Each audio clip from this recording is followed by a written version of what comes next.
Thump! Baruch's teeth rattled as the shockwaves of the incoming artillery rolled over him.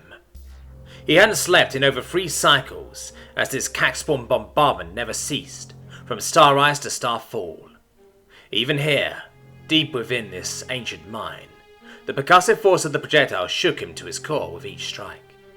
He wondered, for the 1000th time, how it had come to this. The once invincible Grand Army of the Shorfi Hive Collective, having been laid low by the species of this minuscule speck of a frontier world. This system was not even recognised by name, having only been catalogued with a numerical designation by a passing sector mapping drone some cycles past. As was customary, and as being effected upon tens of thousands of worlds for the previous 6 glorious ages of the Collective, a force to make contact with this system's primary sentient beings in order to offer them the greatest opportunity of becoming the newest vassal state of the Collective. With their subservience would come unrivaled prosperity, advancement, and cultural uplifting. Yet, as with many proud and ignorant species, a refusal had been transmitted, and in accordance with collective doctrine, a swift orbital bombardment had commenced. This show of strength had always changed the minds of the lesser species' leadership in a hurry. So why then had it not in this instance? Baruch frowned inwardly as this question gnawed at him. The Force Commander had followed all protocols to the letter, targeting only areas where this species' worker caste made up a majority. Leaving the leadership and military caste untouched was, of course, only common courtesy, as it made clear to the native species that wanton destruction was not the aim of the Collective. And yet this species had reacted in an opposite and unheard-of fashion.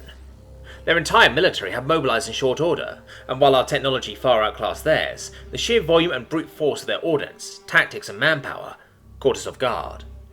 Projectile weaponry had not seemed a concern to our forces in many cycles, yet this species utilized it in terrifying and uncountable ways. Devices designed to fragment when detonated, those that released molten jets of metal upon impact, and even projectiles that shed their outer skins in mid-flight so as to enhance their penetrative power. Even their use of weapons harnessing the power of the stars was unexpected. We had, of course, come across many species utilizing such technology in the past, but here, our mighty craft shields were overwhelmed by the sheer number of such weapons. They rose like a voracious swarm of mimic gas from spots all over this world, and some even caught us unaware as they were launched from orbital satellites. Many of our great vessels were forced to crash land after this assault, and that is where the horror truly began. As our noble warriors scrambled to present a defensive redoubt around the remains of our crippled fleet, they came. Riding craft of countless shapes, on land, through the skies and over the seas, they came. Every one of them wielded vicious projectile weapons, weapons that pierced, gashed and tore flesh from chitin. The primitive nature of such devices was superseded by their primal effectiveness, but worst of all was their rage. We proud warriors fight with a cold indifference, a methodical and professional rationale as befits our high standing within the Collective. But these beings bring forth a savagery that puts fear in the very core of even a seasoned veteran. I had seen these natives fight tooth and claw after being disarmed. Even when literally having lost a limb, they continued to attack. I have never heard of such behaviour by a sentient species before, and thus had a war upon the surface of this unknown world being waged. Our pride and dignity long since having been trodden into the dirt and gore of this quagmire of suffering. Those few of us that remained had fled underground in order to escape the incessant inferno being unleashed from every direction.